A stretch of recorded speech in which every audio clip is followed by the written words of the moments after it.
आज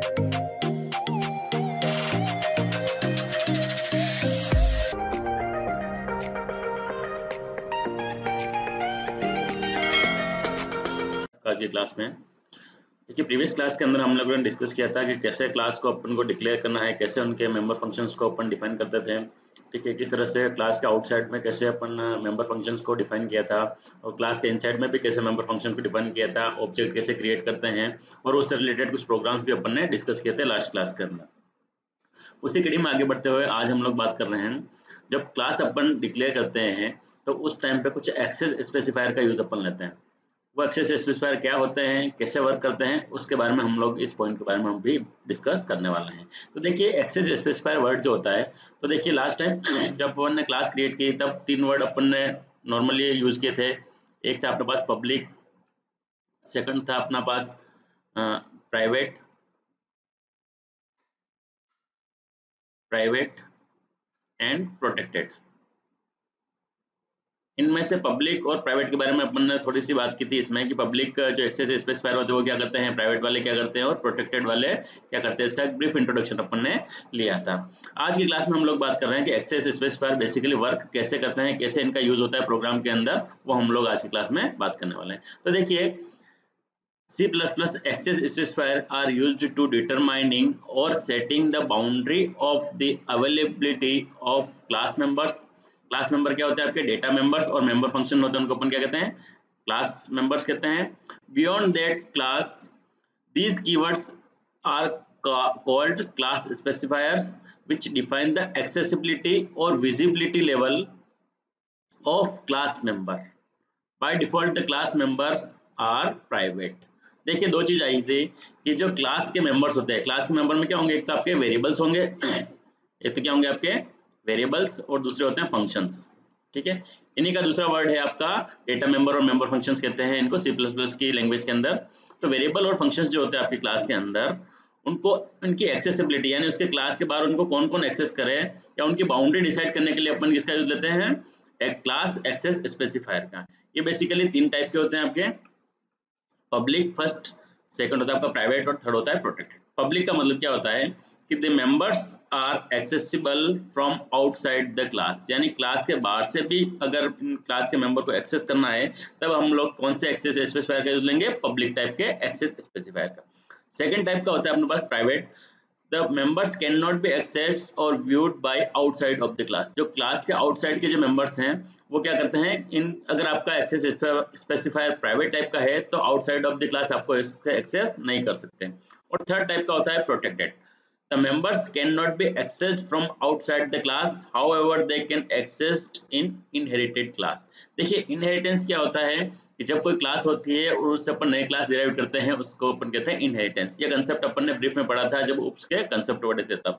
तो ये अपन यूज कब लेंगे प्रोटेक्टेड वाला एक्सेस स्पेसिफायर, जब अपन इनहेरिटेंस से रिलेटेड प्रोग्राम्स क्रिएट करेंगे। तो ये आपको आगे आने वाली क्लासेस में अपन को और क्लियर हो जाएगा। अभी आपको खाली ये ध्यान रखना है कि प्राइवेट और पब्लिक दो टाइप के अपन एक्सेस स्पेसिफायर यूज लेने वाले हैं, और इसमें से अगर आपने क्लास के अंदर अगर आपने कोई भी एक्सेस स्पेसिफायर नहीं लिखा है तो इसका मतलब वो बाय डिफॉल्ट क्या होगा, वो बाय डिफॉल्ट होगा आपका प्राइवेट टाइप का। ठीक है, अब देखिए एक एग्जांपल एक डायग्राम के थ्रू समझाता है। मान लीजिए क्लास है अपने पास, और एक अपने पास क्या है पब्लिक स्पेसिफायर, अपन ने एक्सेस स्पेसिफायर यहाँ पे लिया, एक सॉरी ये क्या है प्राइवेट टाइप का एक्सेस स्पेसिफायर। अब एक्सेस स्पेसिफायर के अंदर अपन क्या क्या लेंगे, एक तो डेटा, डेटा क्या होता है बेसिकली आपके वेरिएबल्स, ठीक है, और दूसरे क्या होता है आपके फंक्शंस। ये दो चीज होती है आपके प्राइवेट और पब्लिक टाइप के अंदर, या क्लास के अंदर अपन जो उसके मेंबर्स होते हैं क्लास के मेंबर वो। और अगर आपने क्या किया यहाँ पे पब्लिक टाइप का एक्सेस स्पेसिफायर लिया, तो यहाँ पे भी क्या होंगे इसके डेटा, जिसको अपन क्या कहते हैं वेरिएबल्स, और सेकंड होते हैं आपके फंक्शंस। यहाँ पे तो डिफाइन है। देखिए, अगर आपने पब्लिक टाइप का अगर एक्सेस स्पेसिफायर लिया तो आप आउटसाइड ऑफ द क्लास, ये मान लीजिए क्लास की बाउंड्री आपकी चाह रहे हो और की, आप आउटसाइड ऑफ द क्लास आप इसको एक्सेस कर सकते हैं इन दोनों मेंबर्स को, यानी आपकी एंट्री अलाउड है।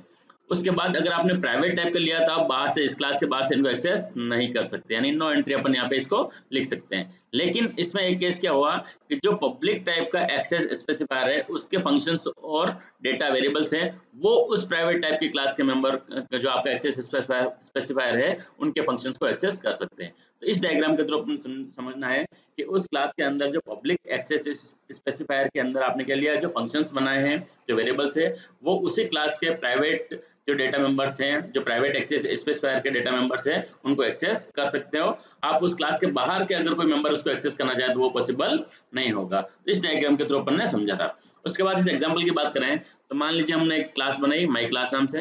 अब यहाँ पे देखो एक स्पेसिफायर लगा है, एक्सेस स्पेसिफायर पब्लिक टाइप का, यानी इस क्लास के बाहर के मेंबर इसको एक्सेस कर सकते हैं। और इसके अंदर अपन ने एक वेरिएबल ले लिया इंटीजर x, ठीक है। उसके बाद सेकंड लिया अपन ने एक्सेस स्पेसिफायर प्राइवेट टाइप का, उसके अंदर लिया अपन ने इंटीजर y। ये प्राइवेट टाइप का एट्रीब्यूट रखेगा और ये पब्लिक टाइप का एट्रीब्यूट रखेगा, ठीक है। क्लास क्लोज कर दी अपन ने। मेन फंक्शन के अंदर अपन ने एक ऑब्जेक्ट बनाया माई क्लास का, वो ऑब्जेक्ट बनाया माई ऑब्जेक्ट नाम से, ठीक है। और यहाँ पे देखिए क्या लिया अपन ने, माई ऑब्जेक्ट डॉट एक्स की वैल्यू दे दी अपन ने 25, ठीक है। इसका मतलब क्या होगा, देखो x किस टाइप का है, पब्लिक टाइप का, यानी इसकी वैल्यू जो है इसको अलाउ कर देगा, यानी आप इस तरह से इसको वैल्यू दे सकते हो क्योंकि ये किस टाइप का है, आपका पब्लिक टाइप का, इसलिए। फिर सेकंड लाइन में अपन ने क्या लिखा है यहाँ पे, सेकंड ऑब्जेक्ट के थ्रू माई ऑब्जेक्ट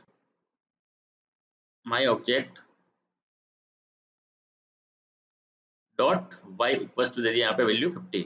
ये आपका क्या होगा, अलाउड नहीं है, क्योंकि यहाँ पे आपका एक्सेस स्पेसिफायर कौन सा लिया अपन ने, प्राइवेट टाइप का लिया, ठीक है। और वाई किस टाइप का हो गया, आपका प्राइवेट टाइप का हो गया, यानी आपको इस क्लास के अंदर ही आप इसको क्या दे सकते हो, वैल्यू दे सकते हो। लेकिन आप क्या दे रहे हो, उसको आउटसाइड ऑफ द क्लास इसको वैल्यू असाइन करो, तो क्या होगा, आपका अलाउ नहीं होगा, लास्ट में रिटर्न 0। तो जब इस प्रोग्राम को अपन कंपाइल और रन करेंगे पूरा प्रोग्राम लिखने के बाद, तो ये क्या करेगा, आपकी एरर जनरेट करेगा। एरर जनरेट क्या करेगा कि line number 8 error integer my class y is a private, ठीक है। लेकिन आपने क्या किया, यहाँ पे पब्लिक टाइप का मान के इसको वैल्यू दे दी थी, ये क्या करेगा, आपको अलाउ नहीं करेगा, ठीक है। तो इस तरह से अपने को क्या यूज लेना है, प्राइवेट और पब्लिक टाइप के एक्सेस स्पेसिफायर का, ठीक है। नेक्स्ट अपन बात कर रहे हैं नेस्टिंग ऑफ मेंबर फंक्शंस। देखिए नेस्टिंग ऑफ मेंबर फंक्शंस क्या होता है, तो लास्ट टाइम में अपन ने एक एग्जांपल लिया था, उसके अंदर अपन ने मेंबर फंक्शंस क्या होते हैं, कैसे फंक्शंस को डिक्लेयर करना है आउटसाइड ऑफ द क्लास, आपको मेंबर फंक्शंस को कैसे डिक्लेयर डिफाइन करना है, वो अपन ने बात की। तो देखो इनसाइड ऑफ द क्लास अपन को फंक्शंस कैसे डिक्लेयर डिफाइन करना है ये अपने को पता है। आउटसाइड में अपन क्या करते थे, सबसे पहले रिटर्न टाइप लिखते थे। रिटर्न टाइप अगर आपको क्लास के बाहर अगर किसी फंक्शंस को क्या करना है, यहाँ पे डिफाइन करना है, तो उसके लिए रिटर्न टाइप उस फंक्शंस का, उसके बाद क्लास का नेम, उसके बाद स्कोप रिजोल्यूशन ऑपरेटर, उसके बाद फंक्शन नेम, ये सिंटेक्स था आपका फंक्शन नेम, जिस भी फंक्शन को आपको डिफाइन करना हो, और अंदर लिखते थे आप आर्गुमेंट लिस्ट, जितने भी आर्गुमेंट आपको यूज लेना है वो, ठीक है। और उसके बाद यहाँ पे लिखी जाएगी आपकी फंक्शन की बॉडी, जिस भी फंक्शंस को आपको डिफाइन करना है वो फंक्शंस, और यहाँ पे अपन इसको क्लोज करते हैं। तो क्लास के आउटसाइड अपने को इस तरह से अपने को किसी फंक्शंस को क्या करना है, डिफाइन करना है। तो देखिए एक एग्जांपल ले लेते हैं अपन कि आपको नेस्टिंग ऑफ मेंबर फंक्शंस का यूज कैसे लेना है, तो ठीक है। तो इसकी अगर डेफिनेशन की बात करें तो एक डेफिनेशन लिख लेते हैं, a member functions, a member function can be called can be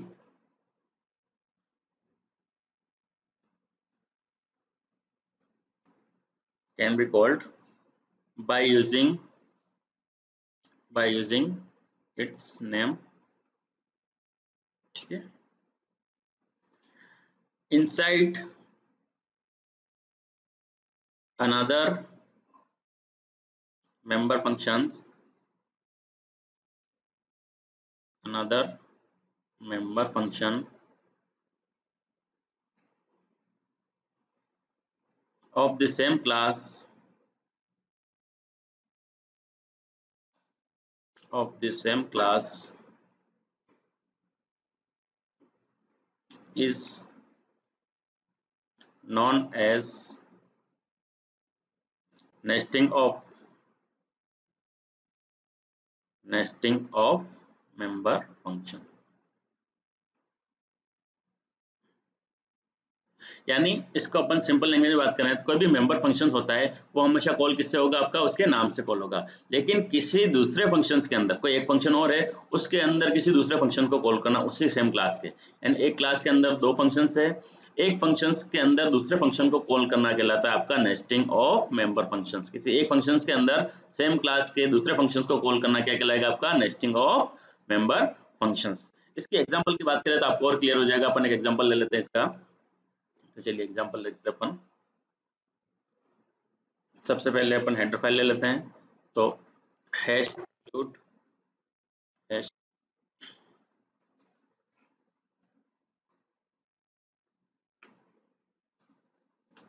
hash include iostream dot H, ये आपकी हेडर फाइल होगी। ठीक है, उसके बाद अपने क्लास क्रिएट कर रहे हैं यहाँ पे क्लास, और क्लास का नाम रख दिया, मान लीजिए मैंने सेट नाम से एक क्लास ले ली। ठीक है, अब इसके अंदर अपन सबसे पहले क्या कर रहे हैं, दो वेरिएबल ले रहे हैं। यहाँ पे देखो इंटीजर m कोमा n, ये दो वेरिएबल ले लिए। ठीक है, उसके बाद देखो यहाँ पे अपने कोई भी एक्सेस स्पेसिफायर यूज नहीं लिया, इसका मतलब बाय डिफॉल्ट क्या है, वो आपका प्राइवेट टाइप का। अब यहाँ पे मैं लिख रहा हूँ पब्लिक। ठीक है, पब्लिक का मतलब एक्सेस स्पेसिफायर के अंदर जो भी अपन ने वेरिएबल लेंगे या जो भी फंक्शंस लेंगे, उनको अपन इस क्लास के बाहर भी एक्सेस कर सकेंगे। तो यहाँ पे अपन क्या कर रहे हैं, देखो void इनपुट नाम से एक फंक्शन क्रिएट कर रहा हूँ, डिक्लेयर कर रहा हूँ यहाँ पे इनपुट, और यहाँ पे विदाउट आर्गुमेंट का एक फंक्शन अपन ने ये डिक्लेयर कर दिया है। ठीक है, उसके बाद एक फंक्शन और क्रिएट कर रहे हैं अपन void डिस्प्ले नाम से, जो क्या करेगा, आपके डेटा को डिस्प्ले करने का काम करेगा। ठीक है, उसके बाद एक और ले रहे हैं अपन इंटीजर लार्जेस्ट नाम से एक और फंक्शंस यहाँ पे डिक्लेयर कर रहे हैं। इनको अपन बाद में इस क्लास के बाहर इनको एक एक को अपन डिफाइन करने वाले हैं। ये भी आपका विदाउट आर्गुमेंट वाला एक फंक्शंस है। ठीक है, और ये अपन ने क्लास को क्लोज कर दिया। ठीक है, अब यहाँ पे देख लीजिए प्राइवेट टाइप के दो वेरिएबल्स हैं और तीन अपन ने फंक्शंस लिए जो किस टाइप के हैं, आपके पब्लिक टाइप के। अब एक एक फंक्शंस को अपन इस क्लास के बाहर डिफाइन करने वाले हैं। तो सबसे पहले नंबर ले रहे हैं अपन किसका, इस इनपुट वाले फंक्शंस का, या डिस्प्ले या लार्जेस्ट, किसका भी अपन नंबर इसमें ले सकते हैं। तो सबसे पहले मैं इस लार्जेस्ट वाले फंक्शंस को डिफाइन कर लेता हूँ। तो अपन को पता है अच्छी तरह से कि अगर आपको क्लास के बाहर अगर किसी फंक्शंस को डिफाइन करना है तो अपन कैसे करते थे, सबसे पहले रिटर्न टाइप लिख देते हैं। तो रिटर्न टाइप क्या है इस फंक्शन की, सबसे पहले इंटीजर, तो int। उसके बाद क्लास का नेम सेट है आपका। उसके बाद इसको रेजोल्यूशन ऑपरेटर।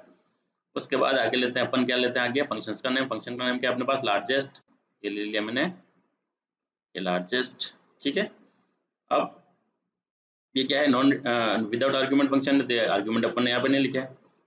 अब देखो यहाँ पे क्या होगा कि जब ये फंक्शन कॉल होगा तब क्या होना चाहिए, इफ, यहाँ पे कंडीशन लगा रहा हूँ मैं, if m is greater than equals to n, अगर m की वैल्यू आपकी n से बड़ी है या इक्वल टू है तो क्या करेगा, ये रिटर्न m, m को क्या कर देगा, रिटर्न कर देगा। ठीक है, उसके बाद आगे यहाँ से लिख रहा हूँ मैं, else return n, return n की वैल्यू ये रिटर्न कर देगा अगर ये वैल्यू से छोटी मिलती है तो। ठीक है, ये फंक्शन डिक्लेयर हो गया। उसके बाद सेकंड टाइप का फंक्शन है अपना इनपुट वाला है, तो इसको करते हैं सबसे पहले रिटर्न टाइप, तो void, उसके बाद ये अपने इसके क्लास का नेम, तो क्लास का नेम क्या है अपने पास, सेट, ये स्कोप रेजोल्यूशन ऑपरेटर। फंक्शन का नेम अपने पास इनपुट है। ठीक है, और विदाउट आर्गुमेंट है। तो ये फंक्शन की डेफिनेशन लिख रहे हैं। सबसे पहले क्या आएगा, जब ये कॉल होगा तब सी आउट के अंदर enter value of m and n। सबसे पहले आपसे क्या पूछेगा कि m और n की वैल्यू आप एंटर करिए। फिर जब आप एंटर करोगे तब m और n की वैल्यू आपको एंटर करनी है यहाँ पे सी इन के थ्रू। ठीक है, तो ये काम होगा इसका इनपुट वाले फंक्शंस का। ठीक है,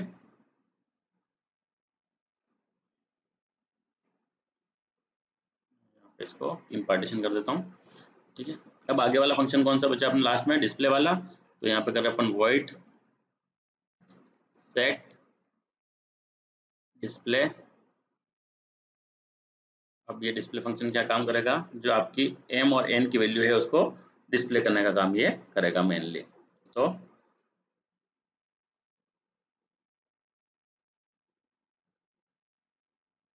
सी आउट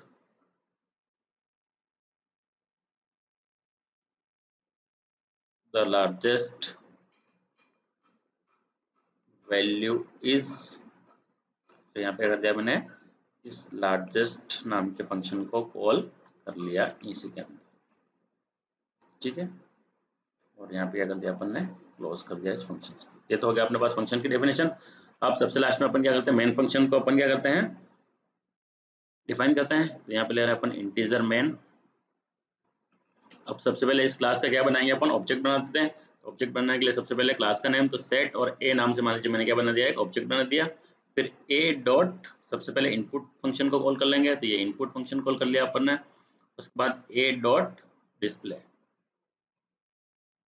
ये दूसरा फंक्शन अपन ने इसमें कॉल कर दिया, ठीक है। लास्ट में रिटर्न 0, क्योंकि आपने इंटीजर टाइप का मेन फंक्शन है। तो ये बेसिकली अपना एक प्रोग्राम हो गया जो अपन ने केस पे बेस्ड था, अपन नेस्टिंग ऑफ फंक्शन पे था। तो देखिए अपन इसको समझ लेते हैं अच्छी तरह से। सबसे पहले क्या किया अपन ने, देखो यहाँ पे ये हेडर फाइल अपन ने इंक्लूड की। उसके बाद सेट नाम से एक क्लास बनाई जिसके अंदर दो वेरिएबल ले लिए एम और एन। ये किस टाइप के, आपके बाय डिफॉल्ट प्राइवेट टाइप के, ठीक है। उसके बाद वॉइड इनपुट, वॉइड डिस्प्ले और वॉइड लार्जेस्ट नाम के तीन फंक्शन अपन ने डिक्लेयर कर लिए। अब इन तीनों फंक्शन किस टाइप के, पब्लिक टाइप के हैं यहाँ पे। तो इसको अपन क्लास के बाहर इनको क्या करना चाहते हैं, अपन डिफाइन करना चाहते हैं। तो सबसे पहले डिफाइन करने का तरीका, सबसे पहले लार्जेस्ट वाले फंक्शन को अपन डिफाइन कर रहे हैं। क्या करेंगे अपन, रिटर्न टाइप। तो रिटर्न टाइप क्या है इसकी, इंटीजर, तो इंटीजर। फिर क्लास का नेम सेट, तो सेट। फिर ये आपका स्कोप रेजोल्यूशन ऑपरेटर और लार्जेस्ट नाम के फंक्शन को अपन डिक्लेयर करेंगे। अब ये जब फंक्शन कॉल होगा तब क्या होगा, m और n की जो वैल्यू, इन दोनों में कंपैरिजन होगा। अगर m की वैल्यू बड़ी है या इसके इक्वल टू है तो m की जो भी वैल्यू उसको क्या कर देगा, ये रिटर्न कर देगा। एल्स ये क्या कर देगा, रिटर्न n, यानी n की वैल्यू को रिटर्न कर देगा अगर ये फॉल्स मिलती है कंडीशन तो। उसके बाद सेकंड फंक्शन है अपने पास ये इनपुट टाइप का। जब ये फंक्शन कॉल होगा तब क्या होगा, आपसे पूछेगा enter the value of m और n। m और n की वैल्यू आप एंटर करिए, और m और n की वैल्यू आप एंटर करोगे तो फर्स्ट वैल्यू आपकी m में और सेकंड वैल्यू n में चली जाएगी। थर्ड फंक्शन जब डिस्प्ले कॉल होगा तब क्या होगा, सबसे पहले मैसेज आपका प्रिंट होगा द लार्जेस्ट वैल्यू इज, ये मैसेज आएगा। और फिर यहाँ पे क्या होगा, यहाँ पे देख लीजिए आप, ये लार्जेस्ट वाला फंक्शन कॉल हो जाएगा, यानी सीधा यहाँ पे क्या हो जाएगा, आपका जो कंट्रोल है वो सीधा यहाँ पे आ जाएगा और फिर ये सारी एक्टिविटी हो जाएगी। अब मेन फंक्शन, कोई भी प्रोग्राम हमेशा स्टार्ट कहाँ से होता है, आपका मेन से होता है। तो सबसे पहले ये जो आपकी सेट क्लास है उसका एक ए ऑब्जेक्ट बना दिया, और ए ऑब्जेक्ट के थ्रू अपन ने क्या किया, इनपुट वाले फंक्शन को कॉल किया।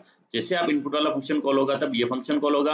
आपसे एम और एन की वैल्यू मांगी जाएगी। मान लीजिए आपने एम की वैल्यू दे दी 10 और एन की वैल्यू दे दी अपन ने 20। तो एम के अंदर क्या चला जाएगा आपका 10 और एन की वैल्यू क्या चली गई 20। ये काम होगा जब आपका इनपुट वाला फंक्शन कॉल हुआ तब। फिर सेकंड क्या हुआ, आपका ए ऑब्जेक्ट के थ्रू अपन ने डिस्प्ले फंक्शन कॉल किया, यानी ये वाला फंक्शन कॉल हुआ आपका सेकंड टाइम। तब क्या आएगा आपके पास, द लार्जेस्ट फंक्शन इज, और उसके बाद यहाँ पे देखो क्या हो गया, ये लार्जेस्ट वाला फंक्शन कॉल हुआ। तो जैसे ये कॉल हुआ तो कंट्रोल आपका यहाँ पे आ गया। यहाँ पे एम की वैल्यू क्या है अपने पास 10 और एन की वैल्यू क्या है 20। इन दोनों में कंपैरिजन होती है, कंडीशन क्या मिली इसको, फॉल्स। फॉल्स होते हैं आप सीधे यहाँ पे चले गए तो ये क्या करेगा, रिटर्न n, यानी n की वैल्यू क्या है 20। तो 20 आपकी इस फंक्शन की वैल्यू चली गई, तो इस फंक्शन की वैल्यू क्या हो गई आपकी 20। तो सीधा यहाँ पे क्या आ जाएगा, वैल्यू 20। तो इस पूरे प्रोग्राम का आउटपुट क्या आएगा कि द लार्जेस्ट वैल्यू इज 20। इस तरह से अपन क्या करेंगे, नेस्टिंग ऑफ मेंबर फंक्शन कर सकते हैं, ठीक है स्टूडेंट्स। तो ये बात की थी अपन ने नेस्टिंग ऑफ मेंबर फंक्शंस के बारे में, एक एग्जांपल लेके बात की। अब आगे बात करते हैं अपन प्राइवेट मेंबर फंक्शन के। प्राइवेट मेंबर फंक्शन क्या होते हैं उसकी हम लोग बात करते हैं। तो इसकी बात करने के लिए अपन क्या करेंगे, अपन ने जो एक्सेस स्पेसिफायर का यूज लिया था, कौन कौन से थे अपने पास, पब्लिक, प्राइवेट और प्रोटेक्टेड। तो अगर आपने प्राइवेट टाइप का अगर यूज लिया एक्सेस स्पेसिफायर तो उसको आप विद इन द क्लास उन फंक्शंस का यूज ले सकते हो, आउटसाइड ऑफ द क्लास उनका यूज नहीं ले सकते हो। तो इसको समझने के लिए अपन क्या लेते हैं, एग्जाम्पल ले लेते हैं। तो मान लीजिए मैं एक क्लास बना रहा हूँ, यहाँ पे एक क्लास क्रिएट कर रहे हैं अपन, सैंपल नाम से क्लास ले लिए, एग्जांपल ले रहे हैं अपन, ठीक है। अब आगे क्या कर रहे हैं अपन, एक इंटीजर नाम से एक वेरिएबल ले रहे हैं। मान लीजिए m नाम से अपन ने एक वेरिएबल ले लिया, ठीक है। और यहाँ पे ले रहे हैं अपन void रीड नाम से अपन ने एक फंक्शंस को डिक्लेयर कर लिया। उसके बाद आगे कर रहे हैं अपन यहाँ पे पब्लिक, ठीक है, void अपडेट और void राइट नाम से दो फंक्शन जो पब्लिक टाइप के अपन ने यहाँ पे डिक्लेयर कर दिए, ठीक है। अब इस क्लास में देखो क्या होगा, हम लोग क्या पढ़ रहे हैं, प्राइवेट मेंबर फंक्शंस, यानी जो प्राइवेट टाइप का एक्सेस स्पेसिफायर होगा उसके अंदर जो भी फंक्शंस आप डिक्लेयर करने वाले हैं वो क्या कहलाएंगे, आपके प्राइवेट मेंबर फंक्शंस। तो अगर मान लीजिए इस क्लास का अपन क्या बनाते हैं, कोई ऑब्जेक्ट बना लेते हैं। फॉर एग्जांपल मान लीजिए मैंने एक ऑब्जेक्ट बना दिया इस क्लास का, सैंपल वाली क्लास जो है, तो ऑब्जेक्ट ऐसे बनाएंगे अपन सैंपल, और मान लीजिए S1 नाम से अपन ने क्या बना दिया, एक ऑब्जेक्ट इसका क्रिएट कर लिया। अब आगे अपन क्या कर रहे हैं, S1 डॉट अगर रीड को मैं कॉल कर लेता हूँ, S1 डॉट रीड, तो ये क्या करेगा, आपका अलाउड नहीं करेगा, यानी नॉट अलाउड। आप इस फंक्शन को कॉल नहीं कर सकते। क्यों, क्योंकि ये किस टाइप का है बाय डिफॉल्ट, आपका प्राइवेट टाइप का। ठीक है, ये किस टाइप का यहाँ पे बाय डिफॉल्ट, ये प्राइवेट टाइप का, it's a private type member function. ठीक है, और यही अगर मान लीजिए अपन S1 के थ्रू क्या करेंगे, अपडेट या S1 डॉट राइट फंक्शन को कॉल करेंगे, तो ये क्या है, आपके दोनों ही अलाउड है, क्योंकि ये किस टाइप के बाय डिफॉल्ट, ये यहाँ पे एक्सेस स्पेसिफायर कौन सा है इनका, पब्लिक टाइप का है। ठीक है स्टूडेंट्स, तो ये बात की थी अपन ने नेस्टिंग ऑफ मेंबर फंक्शंस और प्राइवेट मेंबर फंक्शंस के बारे में। ठीक है, okay, thank you very much.